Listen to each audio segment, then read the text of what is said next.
சிம்மராசி அன்பர்கள், சிம்மராசி அன்பர்களுக்கு அடியேன் வணக்கம். சிம்மராசி அன்பர்களுக்கு இந்த மார்கழி மாதம் எத்தகைய பலனை தரப்போகுது அப்படின்னு பார்ப்போம். சிம்மராசியின் அதிபதியான சூரிய பகவான் தனுசுல சஞ்சரிக்கிறார் செவ்வாயோட. அப்ப என்ன விஷயம்னா, இவர்களுக்கு புதிதாக மனதில் புதிய ஆசைகள், வீடு வாங்கணும், பெரிய பெரிய வண்டிலாம் வாங்கணும், கார் வாங்கணும் அப்படின்ற பெரிய ஒரு ஆசைகள் ஏற்படக்கூடிய ஒரு காலகட்டமாக இருக்கு. அப்படின்னா புதிய முயற்சிகள் செய்து ஒரு பெரிய மாடி வீடு கட்டணும் அப்படின்னு யோசிப்பாங்க. சரிங்களா? இல்லைனா மிலிட்ரியில் போலீஸில் ஜாயின் பண்ணணும். இவங்க தான் ஒரு அதிகார தோரணையில் இருக்கக்கூடியவர்கள். யாருன்னு பார்த்தீங்கன்னா இந்த சிம்மராசி அன்பர்கள்.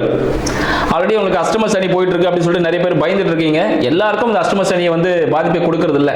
அந்த காலகட்டம் வரும்பொழுது மட்டுமே அந்த பாதிப்பை கொடுக்கும். மற்றபடி எல்லாருக்குமே ஒரு நல்ல காலகட்டம் அப்படின்னே சொல்லிக்கலாம். இந்த காலத்தில் சிம்மராசி அன்பர்களுக்கு காதல் திருமணம் ஏற்படுவதற்கான ஒரு வாய்ப்புகள் உண்டு.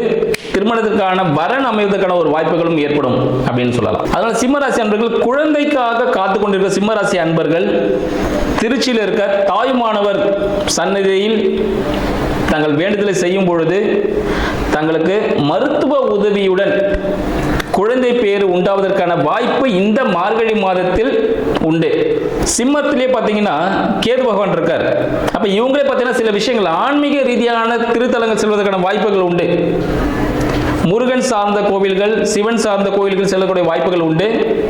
இந்த சிம்மராசி அன்பர்கள் பார்த்தீங்கன்னா நிறைய விஷயங்கள், பிரபஞ்சத்திலிருந்து நிறைய சக்திகள் அவங்களுக்கு கிடைக்கக்கூடிய இந்த மாதம். தவம் மேற்கொள்ளுங்கள். தவம்னா நீங்க தியானம் இருங்க. தியானம் செய்ய செய்ய உங்களுக்கு பிரபஞ்ச சக்திகள், பிரபஞ்சம் உண்மை என்னன்னு புரிய ஆரம்பிக்கும். ஒரு ஆன்மீக நாட்டம் ஏற்படுற வாய்ப்புகள் இந்த மாதத்தில், ஆன்மீக சுற்றுலா கூட செல்றதுக்கான வாய்ப்புகள் உண்டு இந்த மாதத்தில் சிம்மராசி அன்பர்களுக்கு. மேலும் சிம்மராசி அன்பர்கள் பார்த்தீங்கன்னா நாளில் புத பகவானும் சுக்கிரனும் இருக்கார். 2க்கும் 11க்கும் அதிபதி. குடும்பத்தின் மூலமாக ஒரு புதிய வருமானம், மனைவியின் மூலமாக வருமானம், நண்பர்கள் மூலமாக ஒரு வருமானம், ஸோ யார் மூலமா ஒரு சொத்து வரதுக்கான வாய்ப்புகளும் உண்டு. இதுவரை நீங்க இருந்த உங்களை அண்ணன் திடீர்னு ஒரு ஹெல்ப் பண்ணுவார், அண்ணன் இல்லைன்னா அக்கா, இந்த முறையில் இருக்கிறவங்க உங்களுக்கு ஒரு பெரிய ஒரு சர்ப்ரைஸ் கொடுக்கறதுக்கான வாய்ப்புகள் இந்த காலகட்டத்தில் இருக்கும். 2ஆம் திருமணத்திற்காக காத்து கொண்டிருக்கும் சிம்மராசி அன்பர்களுக்கு இந்த காலகட்டம் திருமணம் நடைபெறுவதற்கான வாய்ப்புகள் உண்டு. அதனால அதுக்கான முயற்சி நீங்க மேற்கொள்றது மிக சிறப்பான அமைப்பு. உங்களுக்கு நண்பர்கள் மனைவியிடம் சில வார்த்தைகள், கடும் சொற்கள் உங்களுக்கு பாதிப்பை ஏற்படக்கூடிய வாய்ப்புகள் உண்டு. அதில் சிம்மராசி அன்பர்கள் கொஞ்சம் பொறுத்து போங்க. ஏன்னா அவங்க நிறைய விஷயங்கள் பேசுவாங்க. சில நேரத்தில் உங்களை மனது வலிக்கக்கூடிய ஒரு அமைப்பாக இருக்கும். ஆனால் அதில் பெரிய விஷயங்கள் ஒன்றுமே இல்லை. அது காலகட்டத்தில் மாற ஆரம்பிச்சிடும்.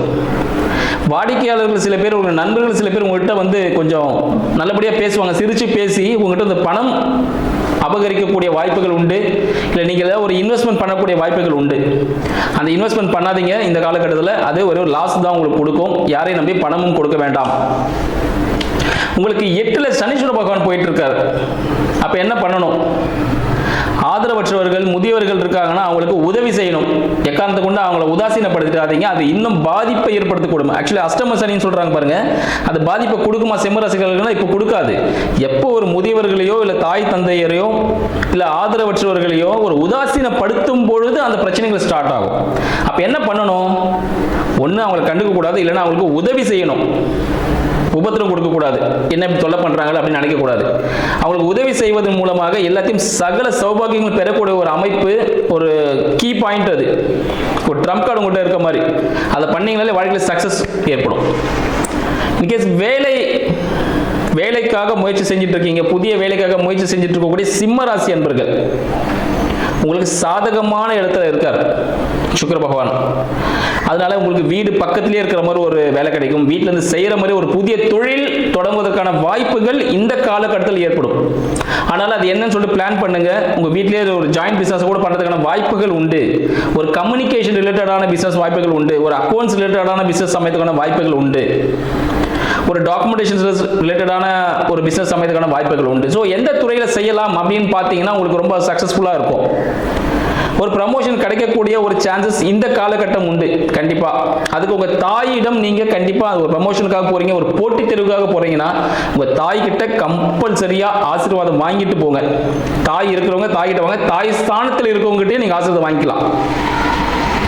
இது ரொம்ப ஒரு சக்ஸஸ்ஃபுல்லாக கொடுக்கக்கூடிய ஒரு அமைப்பாக இருக்கும். யாரையும் நம்பி கடன் கொடுக்காதீங்க. இந்த காலத்தில் கடனும் வாங்காதீங்க. கேட்டீங்கன்னா கிடைச்சிடும் கடன், ஆனால் வாங்கினீங்கன்னா பெருசாகிடும் கடன், அப்புறமா தத்தளிப்போம். அதனால அந்த கடனை வந்து வாங்குவதே அறவே குறைச்சிடுங்க. மேக்ஸிமம் பார்த்தீங்கன்னா இந்த காலகட்டம் உங்களுக்கு ஆன்மீக ரீதியான விஷயங்கள்லாம் போயிட்டு இருக்கும். அதில் நிறைய அனுபவங்கள் கிடைக்கும். உங்களோட குடும்பத்தினரிடமிருந்தோ உங்களோட நண்பர்கள்கிட்ட சமுதாயத்திலிருந்து உங்களுக்கு நிறைய அனுபவங்கள் இந்த காலகட்டத்தில் இந்த ஒரு மாதத்தில் நீங்கள் பெறக்கூடிய அனுபவம் ரொம்ப பெருசாக இருக்கும். வாழ்க்கையில் இதற்கு அனுபவிக்காத ஒரு விஷயங்கள்லாம் நீங்கள் இந்த டைமில் உங்களுக்கு அனுபவம் கிடைக்கும். இந்த வாழ்க்கையில் அடுத்த நிலைக்கு தங்களை உயர்த்தி செல்லும் அப்படின்ற விஷயத்தோட முடிச்சுக்கிறேன். நன்றி, வணக்கம்.